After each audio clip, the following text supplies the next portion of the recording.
Assalamualaikum warahmatullahi wabarakatuh.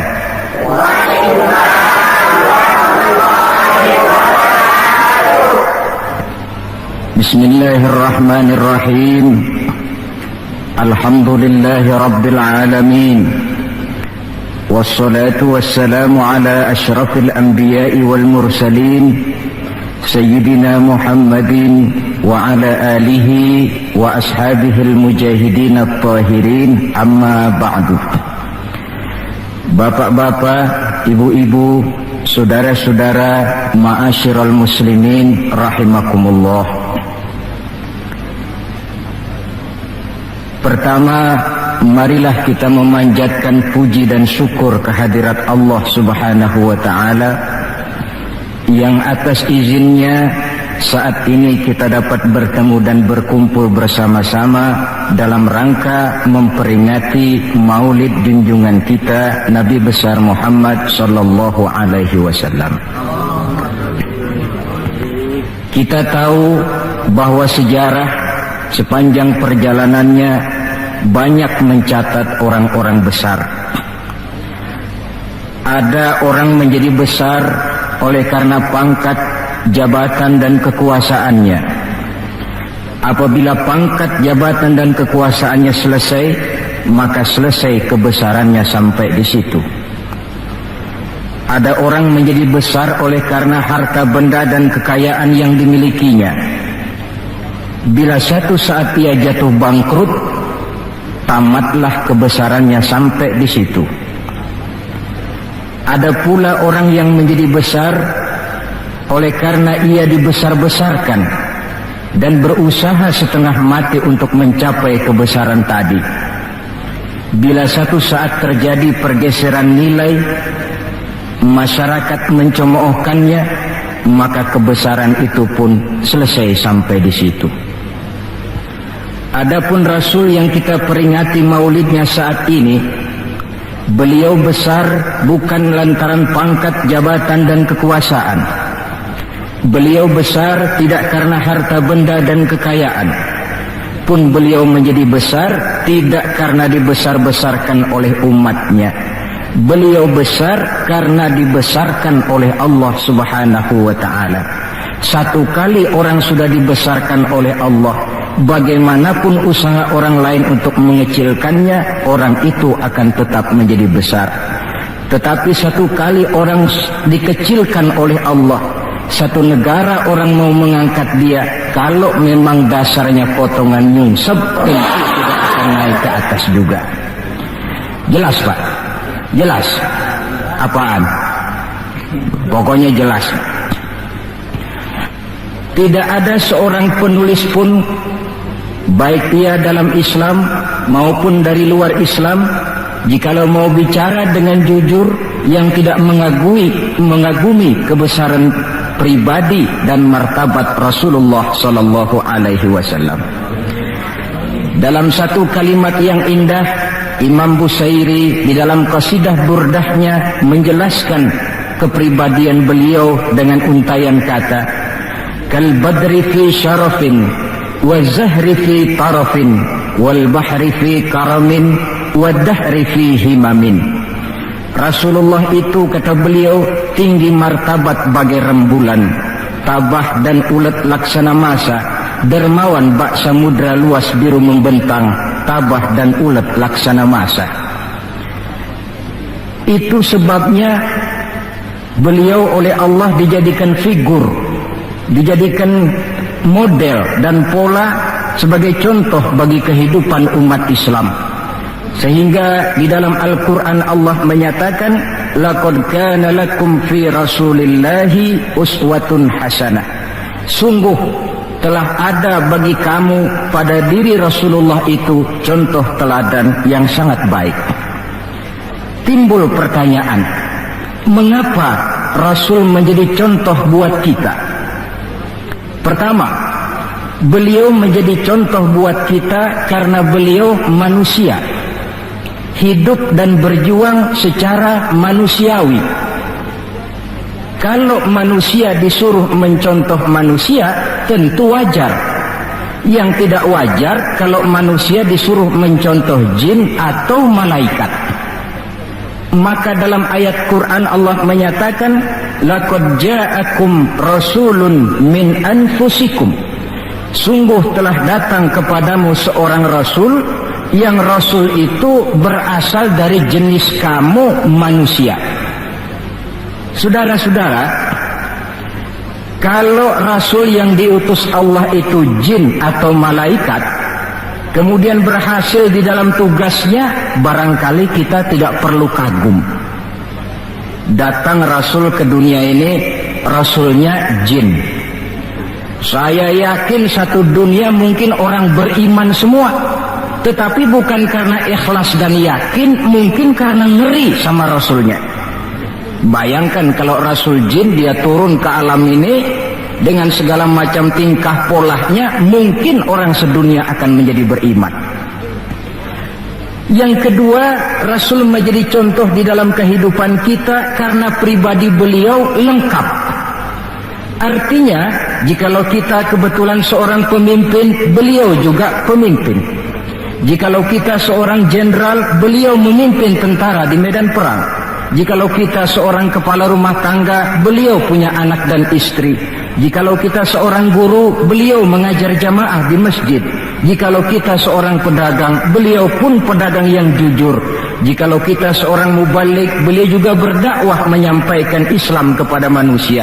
Di dalam keseluruhannya itu tercemin uswatun hasanah, contoh teladan yang sangat baik. Maka kehabisan alasan seorang muslim yang tidak mencontoh pribadi beliau. Oleh sebab itu ironi dan sangat kita sayangkan jikalau seorang muslim tahu betul sejarah kehidupan Benito Mussolini, dia hafal sejarahnya Adolf Hitler, dia tahu sejarahnya Napoleon Bonaparte, dia hafal benar ajarannya Karl Marx, tapi dia buta terhadap hidup dan kehidupan Rasulullah sallallahu alaihi wasallam. Saudara hadirin yang berbahagia, yang akan kita bicarakan pada kesempatan ini, bagaimana cinta Rasul kepada umatnya dan bagaimana sewajarnya cinta kita umatnya kepada beliau. Bahwa Rasul yang kita peringati maulidnya saat ini cinta betul kepada kita umatnya, dapat saya kemukakan beberapa data. Dari sini nanti kita introspeksi. Kalau tahulah kita begitu besar cinta Rasul kepada kita, apa tidak wajar kita juga cinta kepada beliau? Kalau logika ini sudah diterima, pembicaraan pun kita lanjutkan kepada bagaimana sih sebenarnya cinta kepada Rasul itu. Bukti pertama bahwa beliau cinta kepada kita, saudara-saudara, menurut ukuran zaman sekarang, Rasulullah itu pan hidupnya miskin. Malahan ada satu doa yang sering beliau baca. Ini kalau doa ini saya kasih saudara-saudara, kira-kira mau diamalin kan? Kalau saya terus terang belum mau. Doanya begini, dan ini sering Rasul baca. Allahumma ahyini miskinan wa tawaffani miskinan wa hasyirni yaumal qiyamah fi zumratil masakin. Ya Allah, hidupkan saya dalam keadaan miskin, matikan saya dalam keadaan miskin, dan kumpulkan saya di akhirat nanti bersama golongan orang-orang miskin. Yang tadi sudah kadang bilang mau diamalin ini ya. Saya sudah bilang tadi saya belum tapi mau. Kita baca dalam sejarah beliau itu rumahnya kecil, tidurnya di atas pelepah daun kurma, kadang-kadang sampai berbekas di pipinya. Sarapan paginya seteguk air zam-zam, sepotong roti, kadang 3 butir kurma. Di tengah kemiskinannya Allah pernah menantang beliau dengan kata, wala sawfa yu'tika rabbuka fatardha. Ada enggak tuh di Quran? Ada. Surah apa? Pokoknya Quran dah ya. Wala sawfa yu'tika rabbuka fatardha. Allah akan memberikan kepadamu wahai Muhammad apa saja yang menyenangkan hatimu. Apa yang kamu mau, ngomong saja, Allah berikan. Jikalau engkau Muhammad kepengen kekuasaan yang luas, kami angkat kau menjadi raja di raja, menjadi king of king, istilah kerennya. Jikalau kamu kepengen kaya Muhammad, itu Jabal Uhud sanggup menjadi bukit emas. Sehingga itu di dalam Barzanji diceritakan, warawadathul jibalu bi an takuna lahu zahaban fa'aba. Jabal Uhud menawarkan diri menjadi bukit emas, tetapi Nabi menolak. Jikalau engkau wahai Muhammad kepingin wanita cantik, bilang saja anak siapa. Ditawarkan semacam ini, beliau menjawab, idzan ya Rabb la arda wa wahidun min ummati finnar. Kalau memang demikian ya Allah, apapun saja yang diberikan kepada saya, berikanlah saya kekuasaan yang luas, berikan saya emas sebesar Jabal Uhud, berikan saya kekayaan yang tak ternilai sekalipun, seluruhnya tidak akan sanggup menyenangkan hati saya selama saya dengar masih ada satu saja umat saya yang masuk ke dalam neraka. Ternyata di tengah kemiskinannya, tawaran harta tidak menggiurkan beliau, tawaran kekuasaan tidak menggiurkan beliau. Yang difikirkan siang malam adalah keselamatan kita umatnya ini. Cuma kadang-kadang kita umatnya yang dipikirin ini seperti pepatah, ada itu pepatah Prancis, balung-balung langka dagingnya, ditulung-tulung langka elinge. Ya, saudara tentu tahu artinya itu, tidak usah saya terjemahkan. Bukti pertama. Bukti yang kedua, ketika turun perintah hijrah, ketika itu posisi umat Islam di Mekah sudah sangat terpepet. Sebagian sahabat sudah mengusulkan, kita hijrah saja ya Rasul. Kata Rasul, sabar mas, hijrah sih hijrah, tapi ini komando belum turun. Sebab kita tahu kebijaksanaan apapun yang beliau ambil tentu menunggu wahyu. Wa ma yantiqu 'anil hawa in huwa illa wahyu yuha.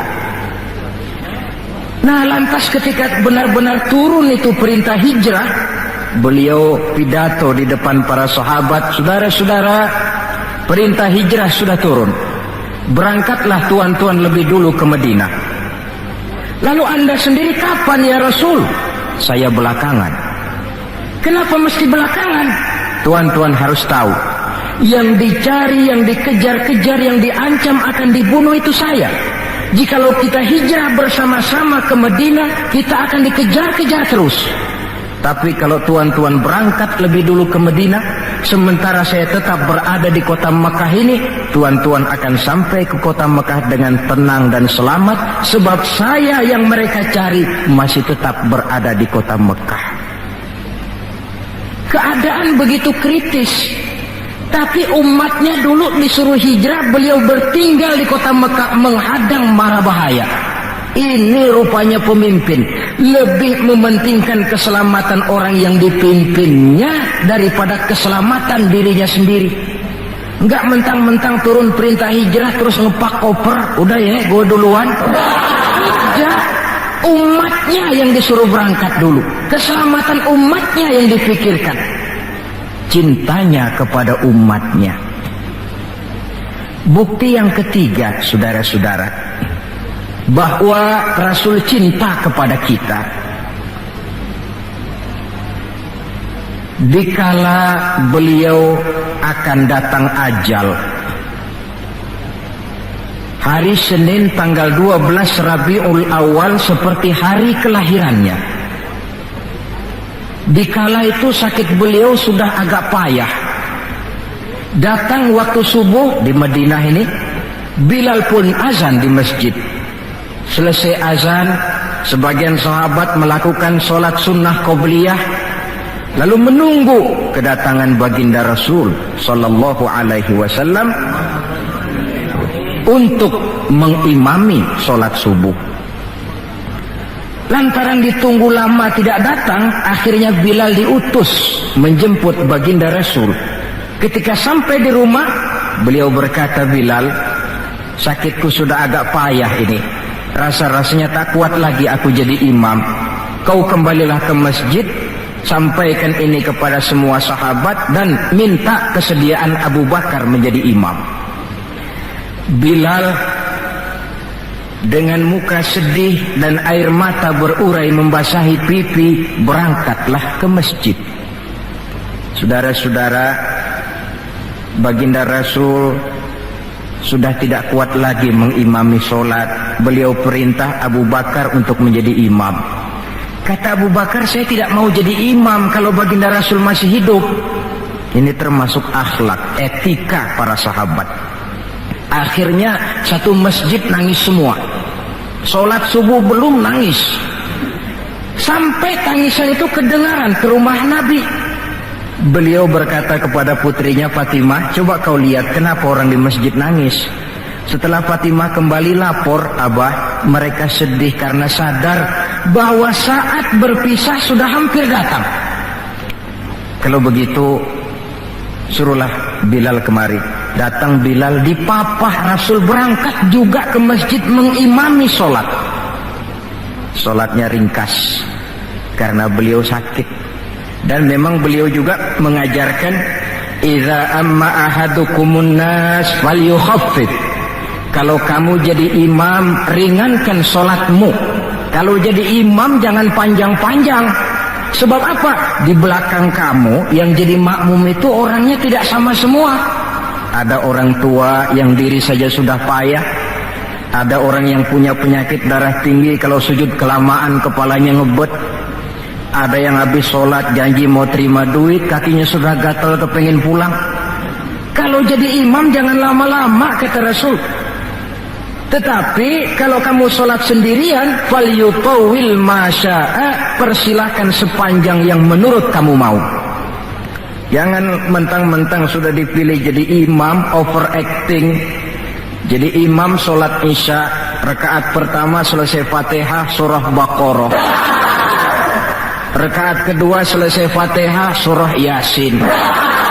Namanya makmum, tidak punya alternatif, tidak punya pilihan. Ikut sih ikut, tapi kan hatinya kan ngedumel. Paling sekali ini doang dah gua sembahyang di sini. Besok nggak bakalan gua balik lagi. Kenapa? Imam nggak tahu diri. Jadi bahasa lain, kalau dalam bahasa sosial ini, imam harus ngerti aspirasi makmum.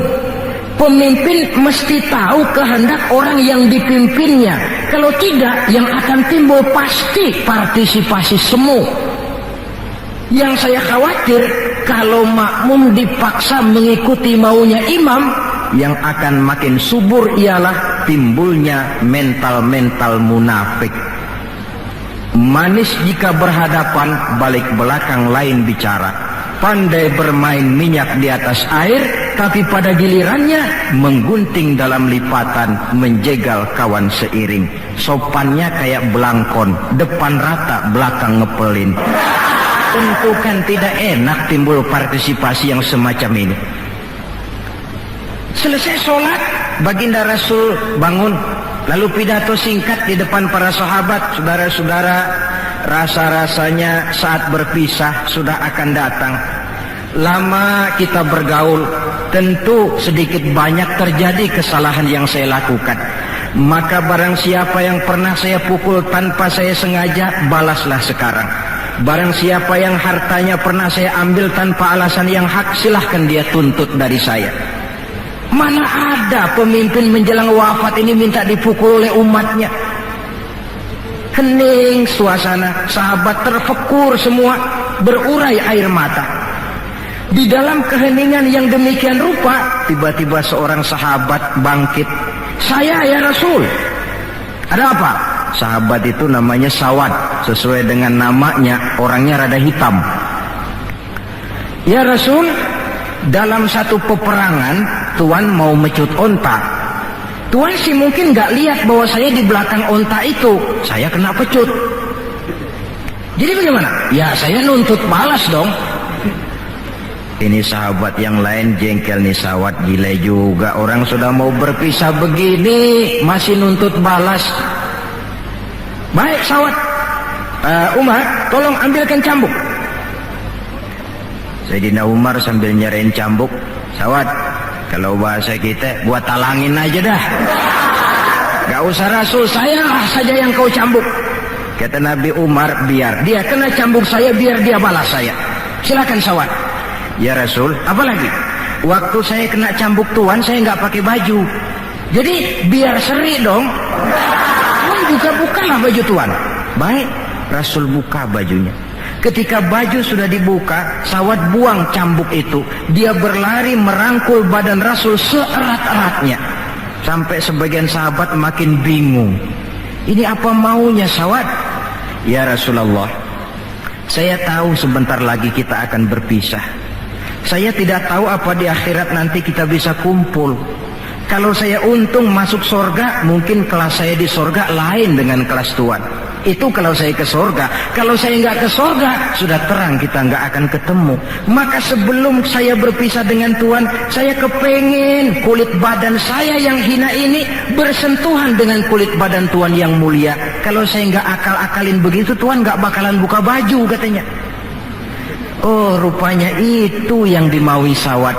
Sehingga Rasul dalam keharuannya beliau berkata, siapa yang ingin melihat contoh salah seorang penduduk sorga, lihatlah sawat ini, karena dia cinta benar kepada saya. Setelah itu beliau kembali ke rumahnya, berkata kepada putrinya Fatimah, kalau ada tamu bilang Abah sudah tidak bisa terima tamu. Baik Abah. Sementara Allah memerintahkan malaikat maut datang, malaikat maut turun kau ke alam, ambil roh kekasihku Muhammad. Turun malaikat maut dalam bentuk manusia, ketuk pintu, keluarlah Fatimah putri baginda Nabi. Tuan, maaf saja, ayah tidak terima tamu. Katakan saya yang datang.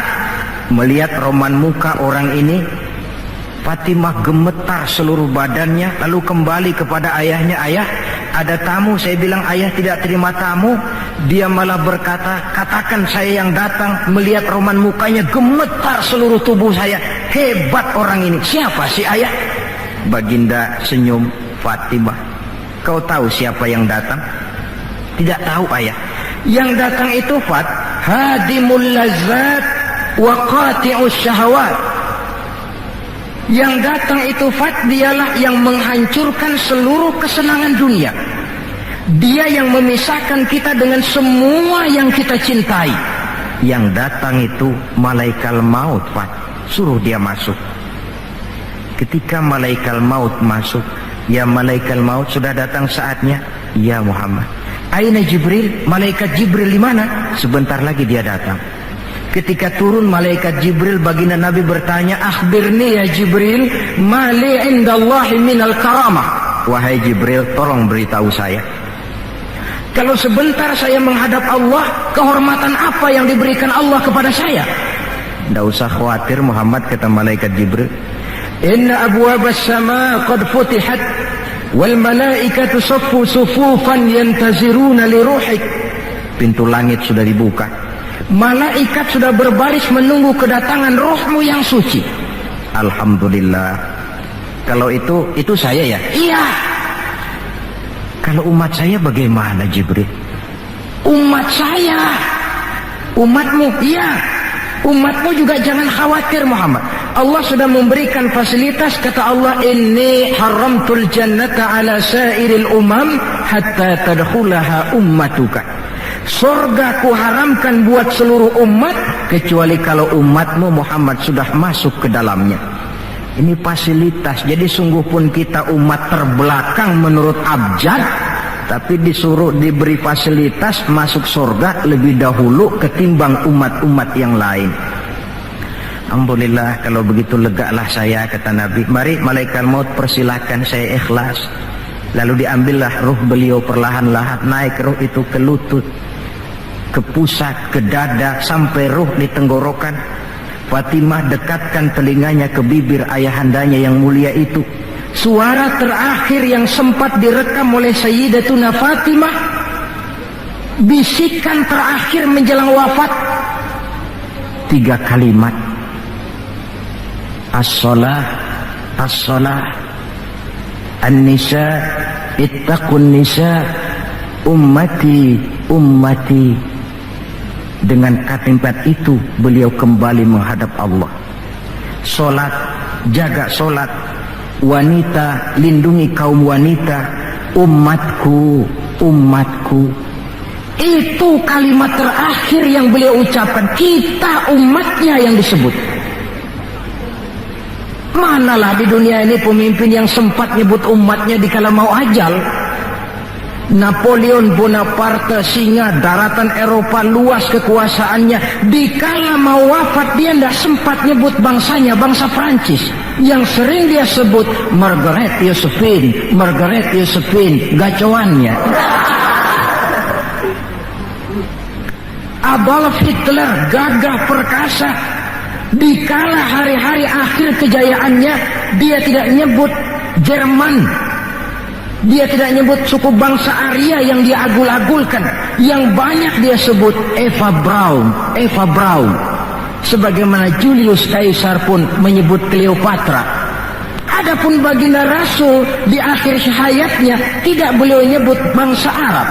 Tidak anaknya, tidak istrinya, tidak sahabat dan orang-orang yang dekat dengan beliau. Tetapi yang disebut kita umatnya. Pada detik-detik terakhir daripada kehidupan beliau. 3. Bukti yang keempat bahwa beliau cinta betul kepada kita umatnya. Nanti di akhirat. Ini sudah ada yang pernah ke akhirat belum? Sama. Mau? Bukan, kalau mau saya catat besok berangkat. Ini gampang kok ini urusan ini. Nanti di akhirat, setelah Allah mematikan semua yang bernama hidup, maka yang pertama kali dihidupkan kembali pada kehidupan itu para malaikat.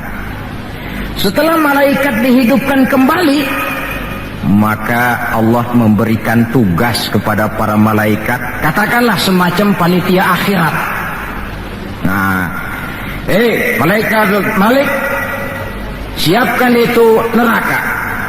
Aku akan bakar itu bajingan-bajingan tengik, koruptor-koruptor, mereka yang ketika di dunia tidak mau sujud, mereka yang jauh dari majelis taklim, mereka yang benci kepada ulama.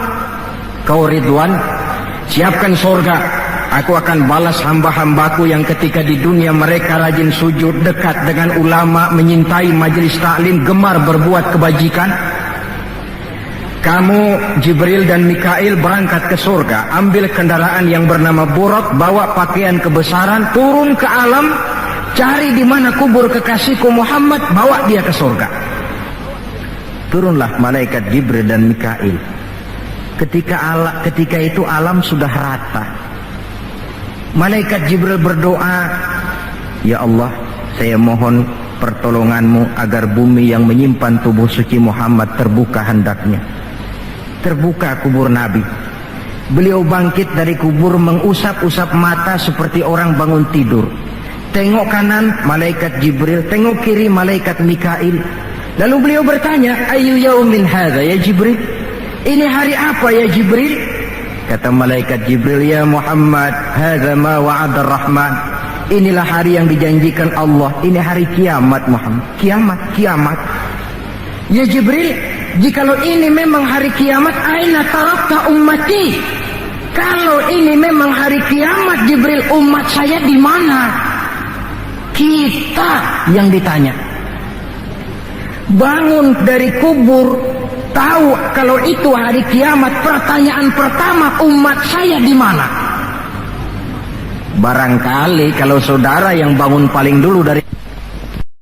Adapun baginda Nabi, saudara-saudara, ketika pertama bangkit dari kubur itu, kitalah umatnya yang menjadi pertanyaan pertama. Malaikat Jibril menjawab, ya Muhammad, tidak ada orang yang dibangkitkan sebelum kamu. Kaulah orang pertama. Lalu bagaimana sekarang? Kita ke surga. Perintah Allah, perintah Allah. Berangkat ke surga. Setelah di surga, beliau seperti orang bingung. Sampai Allah menegur, ya Muhammad, apa kurang enak surga? Enak ya Allah. Apa tidak cukup fasilitas? Cukup. Kenapa kamu seperti orang tidak betah? Saya mikir umat saya ya Allah. Iya, saya sudah enak-enak duduk di kursi empuk. Umat saya bagaimana umat saya? Jadi mau kamu bagaimana? Saya minta izin ya Allah, mau keluar dulu, mau tengok saya punya umat. Sudah di surga permisi keluar mau tengokin umatnya. Dikala kita umatnya lewat di atas sirat, beliau angkat kedua tangan seraya berdoa, Allahumma sallim sallim. Ya Allah, selamatkan umatku yang sedang lewat di atas sirat, selamatkan ya Allah. Dari dunia sampai akhirat beliau cinta kepada kita. Dari dunia sampai akhirat beliau bela kita. Betapa pemimpin semacam ini tidak kita cintai. Masalahnya sekarang, kalau kita sudah sependapat bahwa kita juga cinta kepada Rasul, apa sih artinya cinta kepada Rasul itu? Hadirin, pertama, man ahabba syai'an aktsara min dzikrihi. Siapa yang cinta sesuatu, dia tentu banyak menyebut yang dia cintai. Ini tandanya orang cinta, banyak nyebutin. Kalau saudara cinta kepada harta, tentu kalau ngobrol yang banyak saudara sebutin harta. Kalau saudara lagi ngobjek tanah, seneng cinta sama tanah, asal ngobrol di warung mesti tanah yang dimeterin, walaupun tanah orang. Kalau saudara kebetulan sedang jatuh cinta kepada seorang perempuan, bahkan dalam tidur pun kebawa-bawa namanya saudara sebut. Orang yang cinta sesuatu, dia banyak menyebut yang dia cintai. Cinta kepada Nabi, banyak menyebut Nabi. Menyebut Nabi apa lalu? Muhammad, Muhammad, Muhammad, Muhammad. Tentu bukan. Sebab kita tahu dalam kehidupan sehari-hari saja kita punya tata krama. Gubernur lewat, tentu tidak berani kita secara langsung menyebut namanya. Mesti kita berkata, itu ada Bapak Gubernur lewat. Kita sebutlah predikatnya. Itu ada Bapak Menteri lewat. Itu kepada pejabat. Entahlah pula kepada seorang junjungan alam. Banyak menyebut Nabi artinya banyak membaca sholawat kepada beliau. Sekurang-kurangnya Allahumma sholli ala Sayyidina Muhammad wa ala ali Sayyidina Muhammad. Satu. Yang kedua, orang yang cinta kepada sesuatu biasanya menjaga, memelihara warisannya. Kita punya orang tua meninggal dunia, ada warisannya, tentu kita jaga sebaik-baiknya. Sudahlah, nggak bisa nambahin, sekurang-kurangnya nggak jualin melulu. Jikalau Rasul meninggalkan kita, jelas beliau tidak meninggalkan harta, beliau tidak meninggalkan kebun, pabrik, tanah dan sebagainya. Tapi beliau meninggalkan warisan kepada kita untuk kita jaga, kita pelihara bersama. Apa yang warisan yang beliau tinggalkan? Prinsipnya 3. Yang kedua terdapat dalam hadis, taraktu fikum amrain lan tadillu ma in tamassaktum bihima abada, kitaballah wa sunnata rasulih. Aku tinggalkan kepadamu 2 perkara yang jikalau kamu mau berpegang teguh kepada keduanya, kau tidak akan sesat untuk selamanya. Quran dan sunnah Rasul. 2. Warisan yang ketiga dalam hadis, al-ulama warasatul anbiya. ulama adalah ahli waris Nabi. Kalau demikian, maka warisan Nabi itu 3: Quran, sunnah, ulama.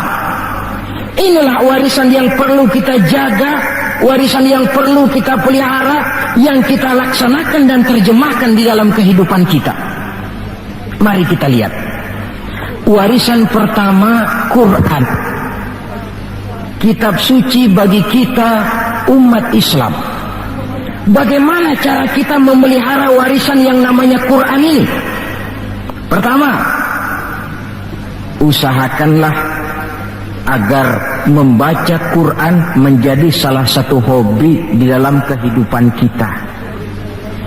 Kata Nabi, innal ladzi laisa fi jawfihi syai'un minal Qur'an kal bait.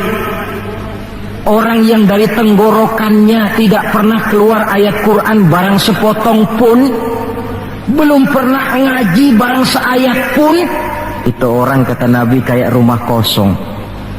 Rumah biar bagus, potongan Spanyol, gede, mahal, kalau kosong kan angker. Kuntilanak, tuyul, memedi, betah di situ.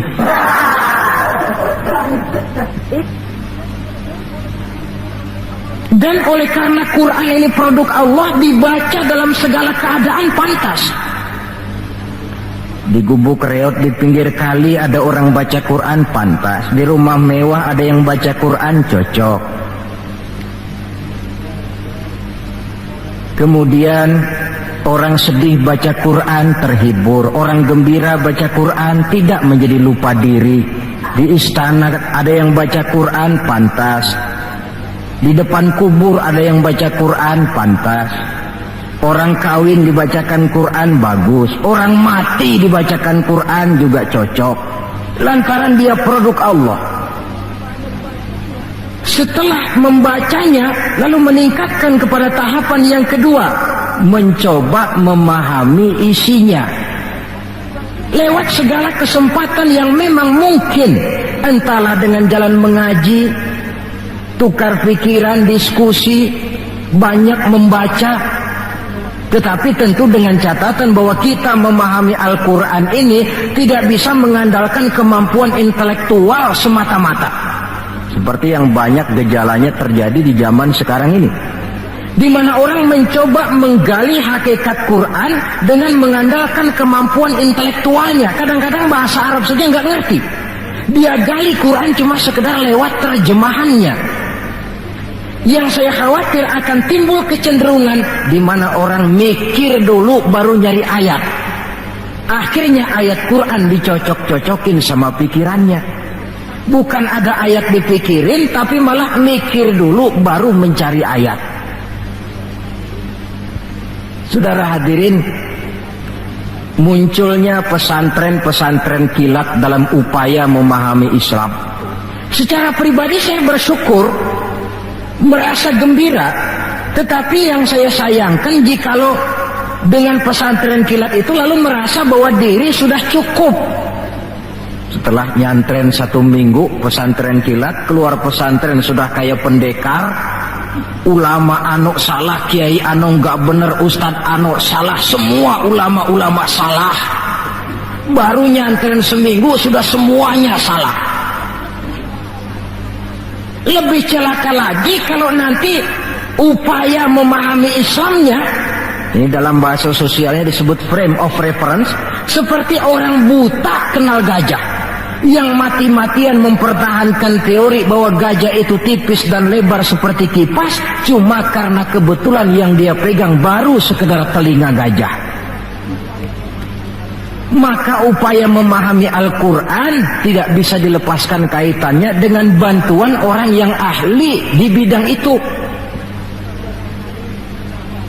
Barangkali sudah banyak terjemahan Quran di dalam bahasa Belanda, bahasa Inggris, apalagi bahasa Indonesia, yang agak sulit sekarang mencari terjemahan Quran di dalam kehidupan kita.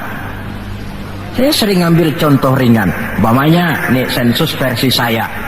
Konon kabarnya, menurut kata yang empunya cerita, penduduk Indonesia ini 90% beragama Islam, betul kan? Kalau saya numpang tanya, dari jumlah 90% ini, berapa persen yang bisa baca Quran? Kira-kira ada nggak separuhnya? Rasanya nggak ada. 30%? 20% ada ya? 20% adalah, kurang-kurang dikit sama kawan jadilah 20%. Dari jumlah 20% yang bisa baca Quran, numpang tanya lagi, berapa persen yang bisa baca dan tahu artinya? Ada 5%? Saya kira adalah 5% berikut santri-santri yang di pondok pesantren itu.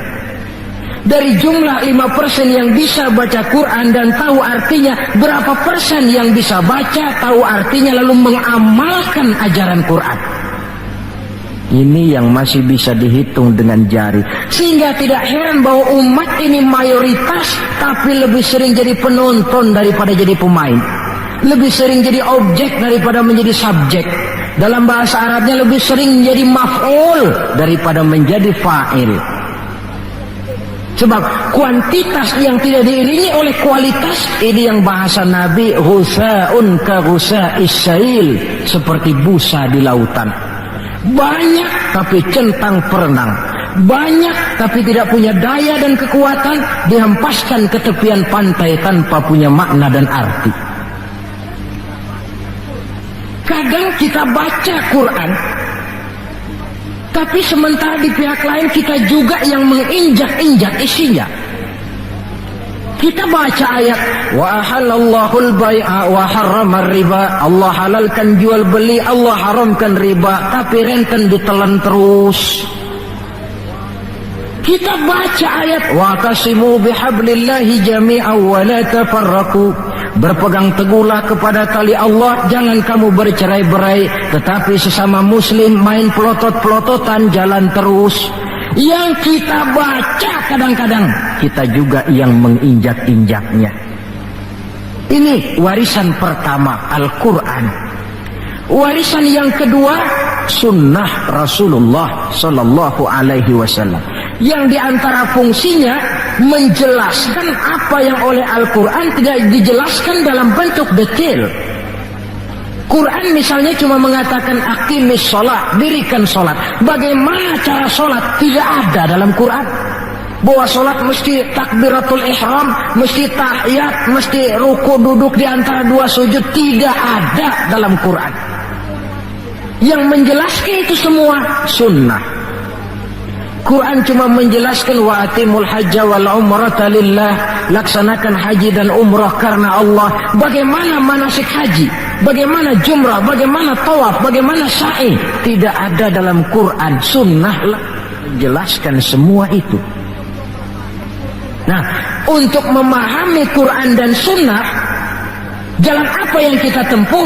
Jalan melalui warisan yang ketiga, yaitu para ulama.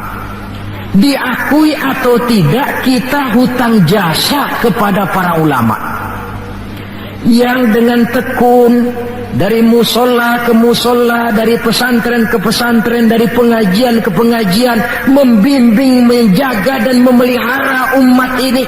Mereka tidak digaji, mereka pun tidak mendapat beras, hidup pun kadang-kadang miskin, tapi lantaran panggilan moral menjaga, memelihara, membentengi akidah umat ini. Bersyukur kita bangsa Indonesia punya ulama dan punya umara. Kedua-duanya penting, kedua-duanya berjasa, kedua-duanya membangun. Tidak ada yang satu lebih penting dari yang lain. Cuma bidang pembangunannya saja yang lain-lain. Orang kadang-kadang usil, Pan. Apaan ulama katanya, kerjanya ngomong doang. Sekarang kan zaman pembangunan perlu karya nyata. Mana ada kiai bangun jembatan? Ngomong aja. Ini saya pikir orang bicara begini ini nggak ngerti masalah. Bukankah asas manajemen yang modern saja mengajarkan the right man on the right job, the right man on the right place, bahwa orang harus ditempatkan sesuai dengan proporsinya. Nah, kalau kiai disuruh bangun jembatan, apa Pak Lurahnya mau ngajar tafsir? Setiap kita membangun, cuma bidang pembangunan kita yang berbeda-beda.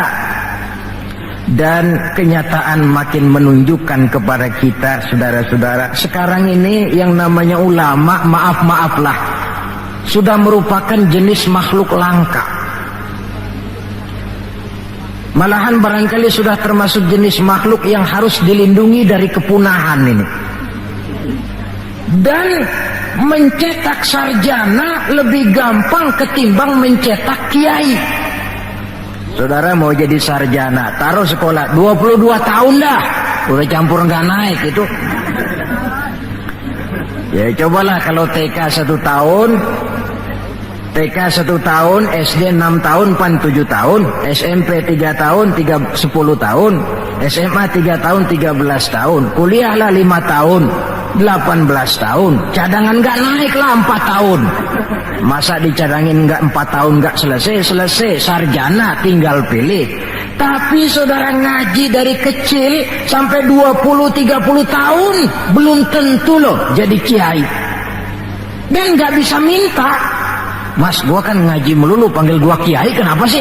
Loh kiai minta begini kan nggak bisa. Kalau ilmunya diakui, akhlaknya jadi contoh, perjuangannya diteladani, umat bersimpati, lalu masyarakat beramai-ramai secara praktis menyebutnya kiai. SK-nya itu di tangan umat. Oleh karena SK-nya di tangan umat, dia tidak kenal pensiun dan jam kerjanya pun 24 jam. Kapan umat perlukan, dia mesti berangkat. Yang saya khawatir, kelangkaan ulama ini menyebabkan terjadinya pergeseran nilai, dan ini pernah dianalisa oleh baginda Rasul sallallahu alaihi wasallam. Apa kata beliau? Inna min asyrati sa'ah, sesungguhnya di antara tanda-tanda kiamat. Nggak usah mikirin kiamat beneran dah, saya juga nggak pengen ngalamin kiamat mini, kiamat kecil-kecilan. Apa itu? Hancurnya sendi-sendi kehidupan sosial, maksiat merajalela, munkarat menjadi-jadi, yang benar jadi salah, yang salah dianggap benar, yang hak menjadi munkar, yang munkar dibilang hak. Kemakmuran cuma kata, keadilan cuma teori, hukum kayaknya cuma buat orang kecilan, orang gedean kagak mempan hukum. Padahal hukum kalau sudah pandang bulu terang, yang enak yang banyak bulunya. Siapa yang banyak bulunya? Monyet. Kalau hukum pandang bulu, monyet keenakan. Pergeseran nilai terjadi. Kiamat macam ini yang kadang-kadang kita temukan dalam kehidupan. Penyebabnya apa? Kata Nabi yang pertama, ayurfa'al ilmu, ilmu diangkat oleh Allah. Bagaimana cara Allah mengangkat ilmu dan apa maksudnya? Allah mengangkat ilmu pertama dengan jalan mematikan ulama. Makin banyak ulama wafat, makin banyak ilmu ditarik. Yang kedua, kurangnya minat orang belajar agama. Majelis taklim yang non formal atau yang formal seperti madrasah dan pesantren. Pikiran orang sudah pikiran perut. Sekolah sama dengan ijazah, ijazah sama dengan lapangan kerja. Dalam kondisi macam itu, madrasah mendapat perhatian sebelah mata. Maksudnya apa ilmu ditarik ini? Agama dikucilkan. Kalau 1-2 kali disebut-sebut agama, itu cuma alat pelengkap saja. Agama cuma pidato, agama cuma seminar, agama cuma kongres, agama cuma muktamar. Tapi bahwa agama jauh dari kehidupan sehari-hari, itu merupakan realita. Agama sudah tak ubahnya dengan daun pisang yang dikait di tepian jalan lantaran diri tak berpayung di ketika hari hujan. Dan manakala hujan usailah sudah, daun itu pun dicampakkan di tepi jalan, diinjak pula orang nan lalu. Dikala dilihat agama membawa untung, rame-rame teriak agama. Coba lihat tahun 65 begitu PKI meletus, wah rame-rame, banyak mobil-mobil mewah parkir di masjid. Begitu keadaan aman, cuman sepeda butut yang ketinggalan di depan masjid. Ini yang Allah jelaskan watak begini ini. Kullama adha'a lahum masyaw fih wa idza azlama alaihim qamu. Mentalitas munafik. Waktu terang mereka berangkat, waktu gelap mereka mandek. Ketika di Islam dilihat ada untungnya, rame-rame teriak Islam. Asal ada untungnya, Pak, saya Islam Pak, KTP saya aja Islam. Waktu ada untungnya. Tapi ketika diminta berjuang, dituntut berkorban, yang lain dulu dah, yang lain dulu. Nah, kalau ilmu sudah ditarik, timbul ekses berikutnya. Apa kata Nabi? Wa yuzharul jahlu, nampak kebodohan di mana-mana. Lantaran ulama tidak ada yang menjelaskan halal haram, hak batil, ma'ruf munkar, tidak ada. Orang hidup menurut seleranya, timbul permissive society. Terjadi pergeseran nilai. Akibatnya kata Nabi, wa yafshu zina wa yushrabal khamr. Maka zina pun dikerjakan terang-terangan. Arak jadi minuman kebanggaan. Sebagian anak muda belum bangga kalau belum bisa mabok. Yang nggak mabok dianggap kolot, kampungan loh. Bikin malu baru kena segelas sejodoh miring. Cengeng. Teman kita no hebat sampai nyungsep di comberan. Yang nyungsep hebat. Terjadi pergeseran nilai. Lantaran apa? Ilmu ditarik, ulama banyak wafat, minat orang belajar agama berkurang. Maka sekali lagi bersyukurlah kita bangsa Indonesia punya ulama dan punya umarok. 3 warisan Nabi yang perlu kita pelihara jikalau kita cinta kepada beliau: Quran, Sunnah, dan ulama.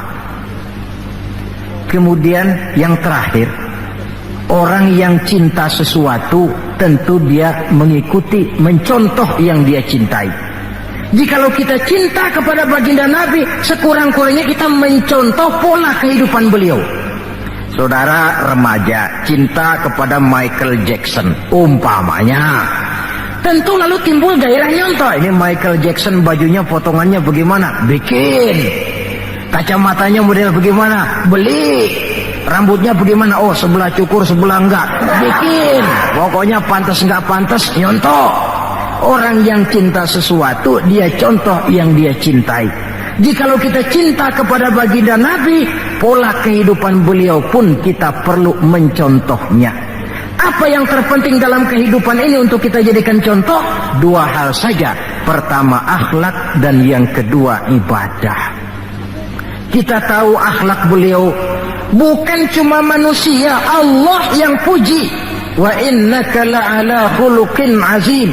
Engkau wahai Muhammad benar-benar berada di atas budi pekerti yang sangat luhur. Kalau Allah saja sudah memuji, apalah artinya pujian kita manusia ini? Allah saja memuji beliau, apalah artinya pujian kita ini? Tidak cuma teman, lawan pun mengagumi ketinggian akhlaknya. Kalau orang berakhlak kepada teman barangkali masih wajar, tapi berakhlak kepada musuh, ini yang tidak semua orang bisa. Pernah selesai sholat zuhur, beliau tidur di bawah pohon korma. Datang orang kafir namanya Da'sur menghunus pedang. Muhammad, kemarin banyak temanmu, boleh jadi kau bertingkah. Sekarang kau sendiri, kalau saya tebas batang lehermu, siapa yang akan tolong kamu? Dengan tenang beliau menjawab, Allah yang akan menolong saya. Kalimat Allah kalau diucapkan oleh orang yang jiwanya bersih, pengaruhnya lain. Da'sur gemetar seluruh badannya mendengar kalimat Allah. Keringat dingin bercucuran sampai tangan licin, pedang terlepas. Jatuh pedang itu, diambil oleh Nabi. Kalau sekarang aku yang tebas batang lehermu Da'sur, siapa yang akan tolong kamu? Dalam gemetar dia bilang, gak ada ya Rasul, kecuali kalau anda mau memaafkan saya, maafin ya. Nabi menyerahkan pedang, bawa pulanglah kembali ke rumahmu. Jangan ulangi lagi perbuatan macam ini. Begitu mudah beliau memaafkan orang yang nyata-nyata mau menghabiskan nyawanya. Kita kadang persoalan yang sedikit saja marah suka berlaku perpanjangan waktu. Nggak cukup perpanjangan waktu, bisa ditambah perpanjangan generasi. Gara-gara jengkel sama bapaknya, anaknya kagak boleh main. Lu jangan main ke rumah temen lu si Fulan. Kenapa? Gua lagi kesel sama bapaknya. Kesel sama bapaknya, anak gak boleh main. Ini kan sudah ditambah oleh perpanjangan generasi namanya. Banyak contoh yang diceritakan dalam sejarah mengenai ketinggian akhlak beliau, tidak cuma kepada teman tetapi kepada musuh-musuhnya sekalipun beliau mempunyai akhlak yang sangat luhur. Dan akhlak inilah penilaian orang di dalam kehidupan kita. Seorang rendah yang akhlaknya tinggi jauh lebih baik daripada seorang besar dan tinggi, dalam arti entah jabatan, harta, kekuasaannya, tetapi berakhlak dan bermoral rendah. Dan jangan lupa, kehancuran suatu bangsa selalu dimulai dengan kehancuran moral daripada bangsa itu sendiri. Kita cukup prihatin yang hidup di abad 20 ini, insya Allah lah kita nggak akan mengalami banjir sebesar banjirnya Nabi Nuh. Tapi banjir abad ini polanya lain.